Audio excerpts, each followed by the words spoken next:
دلته هم غني خان بابا رب سره مخاطب دی او د دې نظم عنوان دی ټوکه.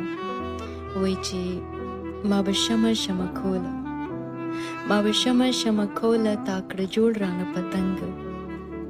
تلمه ښکار له د کبوړو، تا ورپېښ کړم په نهنګ.